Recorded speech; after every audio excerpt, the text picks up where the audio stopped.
అంటే ఒక మగాడు నేను ఊర్లో ఉన్నప్పుడు లేని ధైర్యం నేను ఊరు దాటిన వెంటనే జైపూర్ పాపనెత్తుకొని వీడు పాప బర్త్డే బిజీలో ఉంటాడు ఈ టైంలో కొట్టొచ్చని కేవలం విష్ణు ప్లాన్ వేసుకొని తెల్లారుజామున ఏప్రిల్ 1 5:40కి ఇదే రోడ్లో ఉన్న కెమెరా సీసీటీవీ మా ఇంట్లో ఉన్న సీసీటీవీలు వాళ్ళు ఫేమస్ కదా పోయినసారి గొడవ అయినప్పుడు వాళ్ళు నా మీద కంప్లైంట్ వేసి వాళ్ళే సీసీటీవీ దాచిపెట్టారు. ఇప్పుడు కూడా మీరు వెళ్ళి అడగండి సీసీటీవీ వాళ్ళు ఎంటర్ అయింది ఎవరు వాళ్ళు ఇస్తే సగం గుండు కొట్టుకుని తిరుగుతాను నేను వీధంతా. వాళ్ళ సమస్య లేదు ఎవరు మీకు, ఎందుకంటే వాళ్ళు చేసింది దొంగ పని. నంబర్ 1 కమిషనర్ గారి బైండ్ ఓవర్ ని క్రాస్ చేశారు, మల్టిపుల్ టైమ్స్ క్రాస్ చేశారు. జనరేటర్లో షుగర్ పోయడం దగ్గర నుంచి మా వాళ్ళని కొట్టడం దగ్గర నుంచి వాటర్ పంపుల ఇంటికి కట్ చేయడం పగలు కొట్టడం నుంచి కరెంటు కట్ చేయండి ఆ ఇంటికి అని చెప్పడం నుంచి ప్రతి ఒక్కటి మనోజ్ గారి దగ్గర ప్రూఫ్స్ ఉన్నాయి. వాళ్ళ దగ్గర ఒక్క ప్రూఫ్ మనోజ్ మీద తప్పని చెప్పమానండి.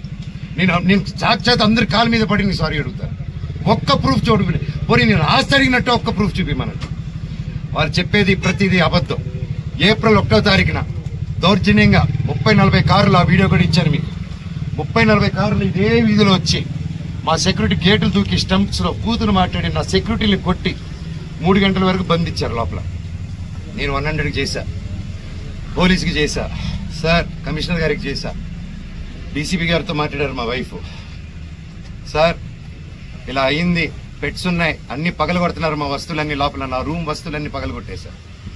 నా బాబు ఫొటోస్, నా పాప ఫొటోస్, చిన్నప్పటి నుంచి వస్తువులు, నా పాప కోసం ఉన్న చిన్న చిన్న నగలు మేము బర్త్డే కోసం కొనుక్కున్నట్టువి ప్రతిదీ పగలగొట్టి ఎక్కడేశారో కూడా తెలియట్లేదు. నా కారు, నా 2016లో కొనుక్కున్న నా కారు టో చేసుకొని ఆల్మోస్ట్ 9 ఇయర్స్ కారు. నాకు చిన్న నేను పాత వస్తువులు అన్నీ ఎత్తి పెట్టుకుని ఉంటానండి, నేను అవే వాడుకుంటూ ఉంటాను. అండ్ నాకు ఆ సోకులు లేవు. అది తీసుకొచ్చి ఆ కారుని టో చేసుకొని తీసుకొచ్చేసి వెళ్ళిపోయి ఆ రోడ్డు మీద వదిలేదు.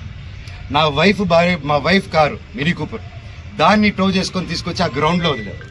ఆ గ్రౌండ్లో వదిలి అక్కడ ఖర్చీపులు కట్టుకుని రౌడీ షీటర్లు అందరూ దిగి దగ్గరుండి దాన్ని టో చేసుకొని మళ్ళీ తీసుకెళ్ళి అక్కడ వదిలేదు.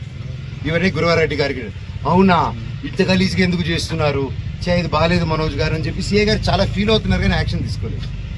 నేను వెళ్ళండి సార్ మా వాళ్ళు ఉన్నారంటే ఇంటికి వెళ్ళారు. ఇంటికి వెళ్ళి అక్కడ లేదు అంటే ఎలా సార్ మీరు వెతికారంటే నాకు చేశారా సార్ అంటే అది లేదన్నారు. అక్కడ లేరు మనోజ్ గారు నేను ప్రొటెక్ట్ చేస్తా అన్నారు. ఇది పొద్దునైంది.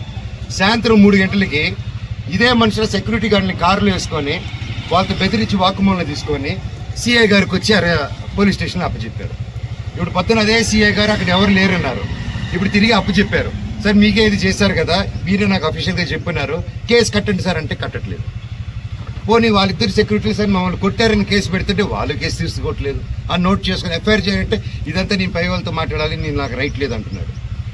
పోనీ నేను జైపూర్ నుంచి ఒక పక్క పాప బర్త్డే సెలబ్రేట్ చేసుకుంటూ జైపూర్ నుంచి మెయిల్ పెట్టాను, సార్ ఇలా జరుగుతుంది, గివ్ ప్రొటెక్షన్, కనీసం నా పెట్స్కి ఏం చేయకుండా చూడండి అనేసి సింపుల్గా నేను పెట్టాను.